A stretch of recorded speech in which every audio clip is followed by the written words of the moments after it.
Welcome, everyone. You're tuning into Engaging Walk. My name is Drake. And my name is Rubie. We believe in the power of walking together and talking together. It is a simple act to stay connected, and movement is key.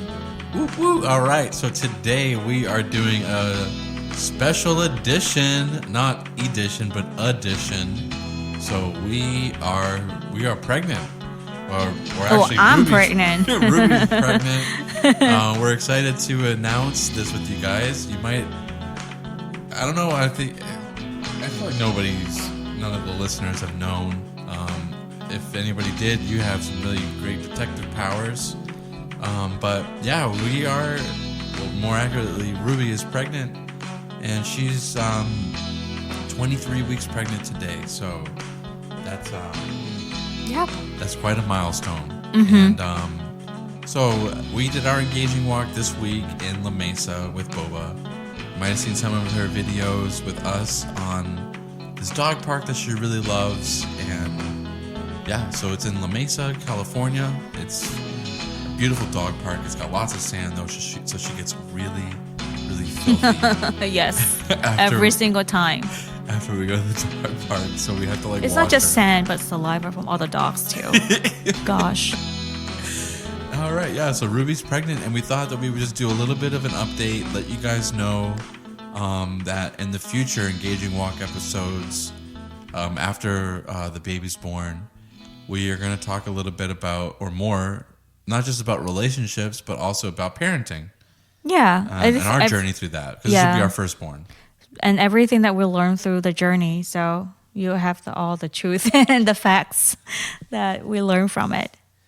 All right, so let's talk a little bit about the pregnancy. I remember that I talked to Rubie about it when we first, around the first couple of weeks that we knew that we were pregnant, or that she was pregnant, and I asked her about like, hey, how did you envision like your pregnancy being? Because she was like really. So for those of you who don't know, the first trimester is really rough on the woman because they're just constantly sick. They're really fatigued. You know, some of them will experience morning sickness. Rubie really didn't experience too much morning sickness, but she was very Food aversions. Yeah, fatigued and major headache and migraines. Yep. And I couldn't do anything, and that frustrated me because I'm very proactive and I want, achieve certain things in my day. So if I just see myself lying on the couch and pass out, that would stress me out big time. Mm-hmm. So I remember asking her, like, hey, how did you envision your pregnancy being? You remember what your response was? I was like, I have no idea. I have a lot of preparations for dating, marriage, and have children at age of 3. Anything that not age, but the amount, like three children. You're saying no, right? the age of 3 because I work since with you were the age of 3. Okay, got it. Since the age of 3 because I work with kids, starting from 3 and older. So anything like infant stage, especially pregnancy, I have no idea. Yeah, so she just didn't think about it. I was like, oh yeah, I didn't think about that. It was blank. Well, I remember thinking maybe I had thought a lot about pregnancy. I think you do. You did have more than I do. I think a lot of that is because of the fact that when I was, I think 13 or 12 was when my mother was pregnant with my younger brother. Uh-huh. So I remember, especially during that time, because the father wasn't really around so much, that she relied on me being like 12 or 13 years old to like do a lot of the, like the pregnancy runs. Like, hey, I really want some milk. Can you go to the store and get some milk for me? And then I remember at one point, my mother, it was pretty scary that she fell when she was pregnant. Uh-oh. I think she was about like 8. It was like maybe a few weeks before he was supposed to be born. So that was pretty scary. But luckily, and everything turned out okay. There wasn't any issues, but I remember that she had fallen, and that was pretty scary. But yeah, I had thought a lot about it because of that experience. Mm-hmm. And I also remember that I think we had just ask me any questions period of time. what I'm trying to say is that during the dating stage, we have like a moment where you can ask each other any questions, and then I think one thing that you came up with is that he imagined us, like or me getting pregnant, and he's like, I wonder how does it look like to bring food home for you when you're pregnant, and here we are. Yeah. Do you want to talk a little bit about your cravings? Oh yeah, so I'm Vietnamese, and I mean, like, I love my food, my Vietnamese food, but it's not like in terms of like I have to have it every single time. But since our pregnancy, I don't know what happened, but all I want to eat is Vietnamese food, like every single day. You can feed me Vietnamese food and I'm happy. And Drake is sick of it now. Yeah, Yes. I was like, I just want a burger. Yeah. So I remember this, some days I'm just like, I don't care. I'm going to just cook Vietnamese food and then you go ahead, find your burger somewhere. But yeah, I'm sure this, even though it's a mixed child, but I think it's have more Vietnamese Vietnamese genes in that. So we did learn that the baby is a girl. Yoo-hoo, it's a Really girl. excited about that. We did a gender reveal party, and I was so surprised. The whole time I thought it was the boy. And to be honest, I don't know. I just feel like it's a boy, and it took me like a couple, I think 2 days to like, okay, settle down and settle into like it's gonna be a girl, and changing all my baby list, registry list into a different color because I was choosing all the was so boy sure. stuff. Yes. Well, in her defense, a lot of the reason why she thought that the baby was a boy is because the baby, she really, really moves a lot. She's Ever very since active. She was like 8 weeks when they first started doing like the first ultrasound. Well, the first, I think the first ultrasound they didn't see it, but I think as a week 20th No, or 18. It was like around like week 12 where they Oh, would yes, do the ultrasound. yes, It was where they yes. were showing like they do like the little heartbeat, and then you're like woof woof woof woof, and then they're like, oh, that's the baby moving in there, like the baby's moving a lot. Yeah. So that was like from week 8 to 12 and on, and then at week 20 we did the ultrasound that confirmed that the baby was a girl because they had done some blood tests around like I want to say week 12? yeah week 12 or so. Yeah, I think that's week 12. Yeah, that was in week 12. That showed that the baby was a girl, and then week 20 they confirmed with an ultrasound, and so yeah I was very, very happy about it, because I always just said like, hey, as long as the baby's healthy, that's all I really care about, and that's all I'm going to focus on, and that's I said the same thing too, but the moment of the gender reveal, I was like, what? I screamed, guys, it's a girl. Because I'm like, what? It's a girl. But there's a story behind it, because I was the eldest daughter. And in our culture, I become my brother's mom, the second mom. And because I have to take care of him. So I have a bad taste of being eldest daughter. I only wish to have, someone older than me, like a brother. Yeah. But someone's got to be the oldest. yeah, I know.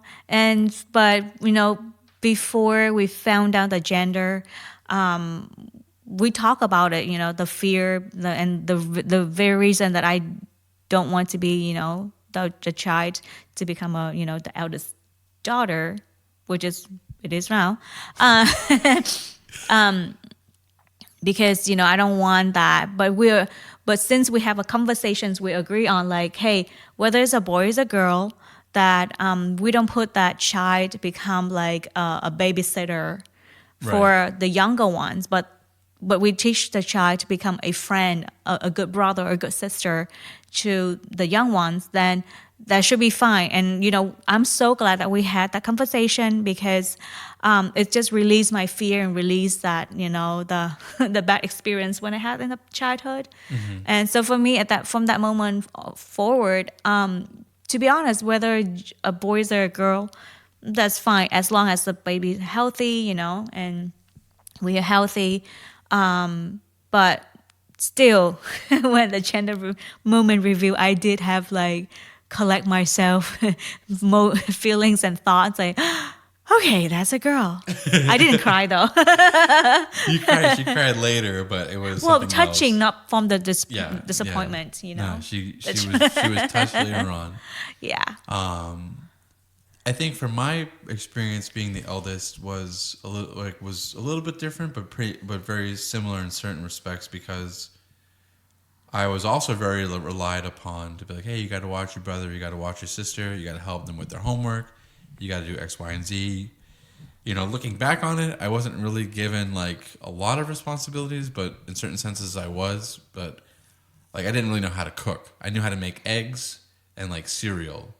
And then like mac and cheese. So like I can make them like one of three things, but luckily we're all very close in age. So I'm 1 year older than my brother, and my brother's 1 year older than my sister. So the three of us back to back to back is like, yes, I'm older than them, but not by much. And that age difference becomes less and less important the older you get. Yeah, it's true. There's a big difference between like 6, 7, 7, 6, and 5, but there's not really much of a difference between like 27, 26, and 25. So as we got older, like we just became more and more friends, as opposed to like, oh, that's my big brother, oh, that's my younger sister, and so I think that balance of like, yes, there's some extra responsibility on the eldest, but there shouldn't be much. They shouldn't be really counted on to cook for them and do this and that for them, and at a certain Which level is my they should story. want to, because like they should want to take care of their younger siblings, but it shouldn't be like, hey, we're requiring that. It's just because they, at the end of the day, they're still our child. Whether or not they were 1, 2, 3 years older than the others, it shouldn't play that much of a role in terms of like how we treat them. But yeah, I don't see really any issue with like, hey, help your brother or your sister with their homework because you went through that grade, and and it'll teach you some good skills, to help people and to look out for people, but not to the point where they are, overly burdened. Yeah, that's my story. Because my brother and I, we have 7 years in between us, and so it's very hard for me to connect with my brothers. And but now we are good friends. But we have to go through the journey of learning to be friends instead of huge gap in between us. And if you are experiencing that, I encourage you to just to work on that with your brothers or sister, that you are first their sibling instead of their caretaker. Mm-hmm. Yeah, I talk to my brother and my sister. I talk to my brother way more often. I talk to the others often, but not as often as my brother, who's only like 13 months younger than I am, and we have a very, very special bond. So it's something that I learned is like a beautiful thing when you have siblings, and of course we want to have more children, but we have to get through this one first. Yes. And we're gonna reevaluate that, but once the time comes. But that's all we're really focused on now is healthy pregnancy, healthy delivery, and learning as much as we can to being new parents of a newborn.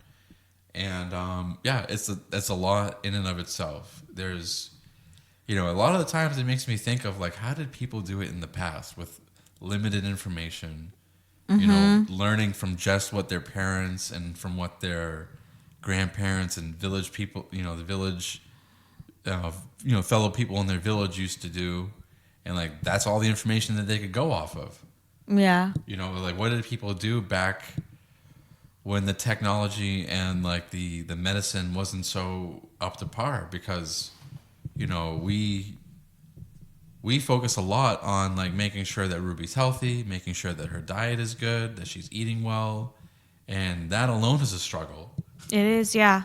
It's true. Because, I mean, the body, it's not just on the body, but also like the mental and the emotion is so much changing and navigating. And different is different than the rest. So there is special, and it's your journey with that child. And every single child is a different journey. So it's just navigating. And a lot of things is out of your control, like your body changing, and there's nothing that you can do. For example, common thing about redness in the pregnancy, and some part of your face will have some redness, and there's nothing much that you can do. It's just how your body responds to the pregnancy, and or stretch marks. There's not. I mean, like you have stuff that butter. prevent butter, but still, like it's the natural thing that the body just prepare for pregnancy. So there's nothing much you can do. For me, what I learned is that just embrace it.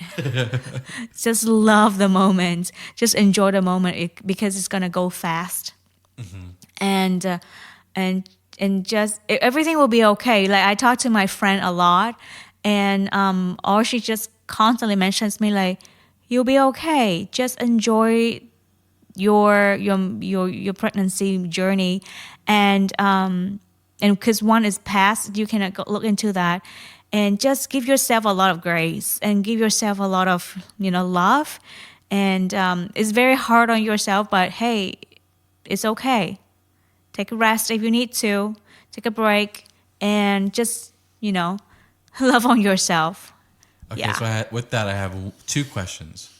Go One ahead. is what has been the most difficult part about pregnancy for you so far? And then two, what has been the most touching moment of the pregnancy so far? Those are very good questions, but also very hard. So the first one, What's been the most difficult part of Difficult. of going through the pregnancy so far? And then second one was what's the most touching moment? So the hardest moment throughout the pregnancy up to this point was the change in my routine in terms of physical and like the mental, because you have the pregnancy brain, and it's so I cannot even now sometimes like I couldn't focus where my focus attention span was longer and my energy was way more before the pregnancy, but my body become weaker. And I remember there's the points that I constantly took naps, and all I did the whole day is just ate food, nap, and took Boba out for walks, and that's it. I bet there's a lot of people that are listening like, that sounds like a great day. But I was so frustrated. I'm like, I have so many things to do. I couldn't do it. I'm like, what's going on? And if you are, achiever, you will understand my pain. And and then so a lot of, and then like your brain is foggy. You cannot think straight, and like because I at those moments. I reflect on, oh yeah, there's sometimes that I saw people respond to that, and it's like, why? How could they do that? How could they become so foggy? Now here I am, my brain's not functioning. I was frustrated with myself. I was like, I don't know what to do with myself now. But that's where my friends' advice is so helpful. That love on yourself, be graceful, understand that your body, not just your body, but your mental health, your emotionals go through all kinds of journey. So, yeah. Whew. And then The second What's the most question, touching moment that you've had so far in the pregnancy? there's so many. Like, I get to do this with you, and like I see how great dad you can be, you know, caring for me, and of course I'm the one that carry the baby, and I'm pregnant, but it doesn't take away the team player as a dad, and I feel like I received some more support, and also like times that you listen and encourage me, and I think those moments that help me to go or continue to with my pregnancy. Yeah. Was there any what's the times that you feel like, what's the thing that you're looking forward to the most with like the third? So right now we're in the second trimester. Okay. Are you looking forward to in the third trimester? No. Like with like feeling the baby move more, because like right now she's moving quite a bit. Well, I mean, like, to get to know the baby, of course, but in terms of my body changing on the third trimester, no, because it's gonna be harder. I watch a lot of YouTubes and videos, and people just say like, the second trimester is the best that you can experience.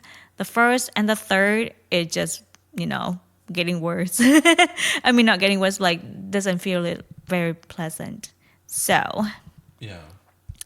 Well, I'm still even like, okay, to be real, I'm still freaking out in terms of like third trimester and the labor thing. So we're still navigating that section, but I mean, like, we pray about it, and I'm just like, Lord, just give me grace. That's all I am asking. Give me grace and give me peace. Yeah, I think that there's still a lot that we, as a couple still have to learn. There's still a lot that we have to prepare for, not just, in terms of like buying things and getting these things ready and, getting all the items that we need in order to like take care of the baby well and to make sure that the baby is comfortable and all those things. But there's still a lot of like research and knowledge that we need, especially when it comes to like the delivery and then like what we have to do like when the baby's home. But I wonder how much of that is like instinct, and I wonder how much of that is just like learned knowledge.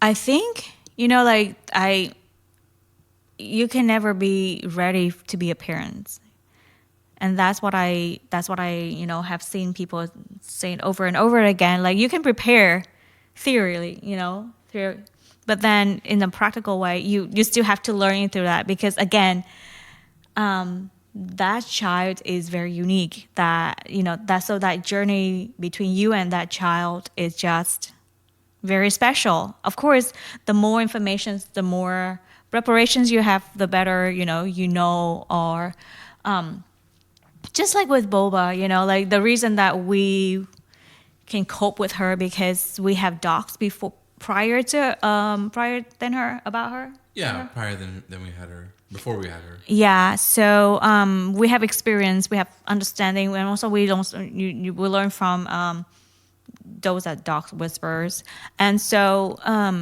but still knowing her, getting to know her, or training her, is still have a unique journey. So I think that also apply to the child we're gonna have.